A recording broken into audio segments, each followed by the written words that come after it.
Okay, when I brought this camera out, I wasn't really thinking about doing this, but I feel like it's kind of necessary before I go into how I made the board. So let's just call this just in general update video. But it is going to be kind of segregated on this a little bit. I did get a Elgato forever ago, which the Elgato's nice, but the only thing I ever really ended up using it for is shortcuts.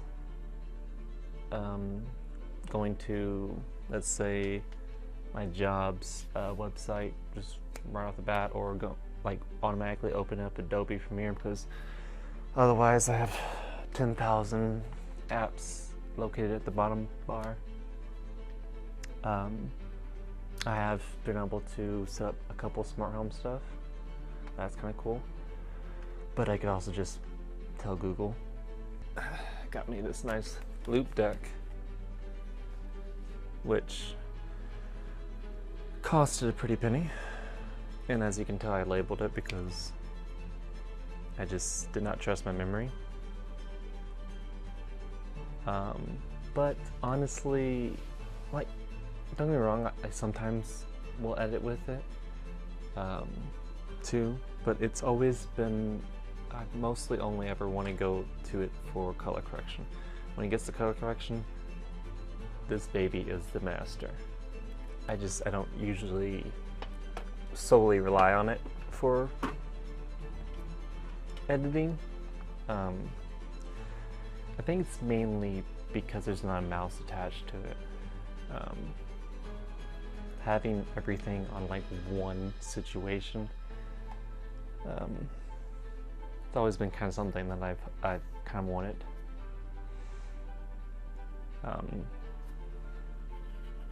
This is my mouse, and it's not like a normal mouse. It's trackball.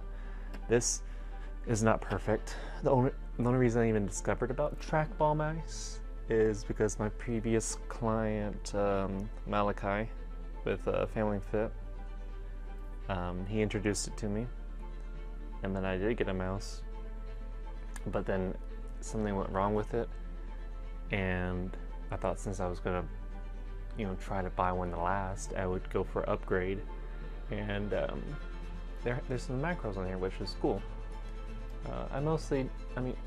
So you got the right and left click, and then either my bottom two or top two, it's hard for me to tell unless I'm touching it, but the other two are copy and paste, which kind of sounds lame, but for example, let's say I'm doing a wedding and I color corrected footage, but I think I don't typically like color correcting until the very end.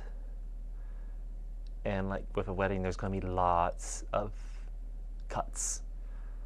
So I can copy that color correction and then just select the next clip, paste. Select the next clip, paste. And then paste, paste, paste, paste, paste. It's always come in handy for just like hurry up and pasting effects. Like obviously not all clips are going to need the same color correction, but I can usually go back and like figure that out. But I always have to press the application for this to get it to know, to be a normal mouse for me, which has always been kind of a nuisance.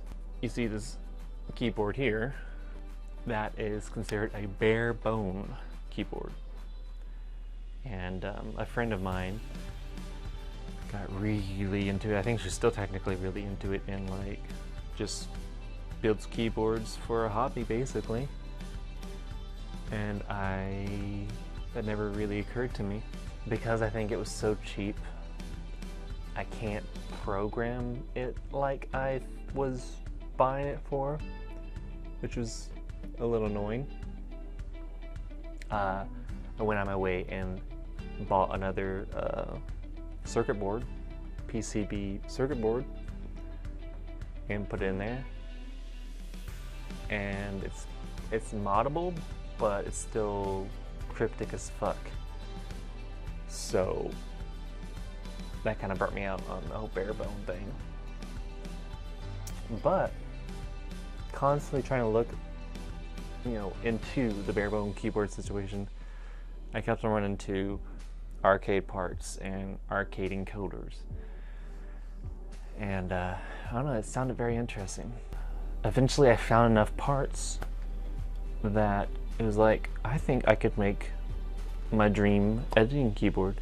Got a mouse, like inside my my editing keyboard, you know, and I can basically program any of these buttons. I'm not really programming.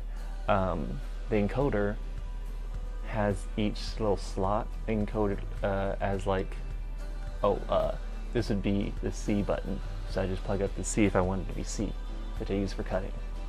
And so it's brutally simple. There is some aspects that I'm just going to use these as pretend chords, because I'll explain further in the actual tutorial videos, or re-explain it with the correct chords. You know, let's just call this one the red one and this one the black one, because everything's plugged up with red and black, basically positive and negative, or ground. And again, I'll be better prepared to actually explain it in the actual tutorial videos. But so you would have one go in there, one go in there, and that would go to the encoder, and then bam, you have the ability to press the key C. These two extra ones for these switches actually just control the LED, which is the reason why you don't see those triangles lit up. So some switches were a little more simple and straightforward. When the battery died, I was pointing at this one. This is honestly a lot like that. It just doesn't have the LED ones. There's just 3. If you get rid of these 2 parts, so there's just 3 of these just poking out, all connected to that one. And then these are like the simplest. They have their own little thing for LED, but it's like a modern version. And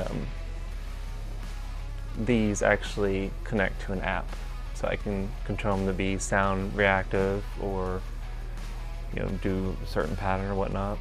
And then these encoders here, these will have to be kind of like a whole nother separate video. But I programmed one to be my zoom in and zoom out on the timeline, and one to go left and right on the timeline. I should be able to press on them, and then just it would pretend like it's a space bar, which would just play the video, but it kind of, there's not anything really keeping it pushed forward, so that part was a little hard to maintain. But I got extra holes, so I can put more buttons in here. It has been a bit of an exhausting project. Yeah, I guess because again, like, I kind of mapped out what I was going to say in the first video, but like I said, it just seemed like it'd be better to do an update video and then kind of things that were specifically towards the tutorial, I would say. But since this is more of an update video, other than obviously doing some sort of series about this, I will do another car wrapping video, but this time the tailgate, and look forward to the 4th installment of the Sugar Cube / Twine series. It seems like you guys like me doing tutorials, and I like doing tutorials that hopefully influence people that stuff like this isn't so complicated. And if you have an issue that isn't being solved, you better prepare to tackle it. But yeah, I think that's it. Thanks for watching. Till next time, see you on the flip side.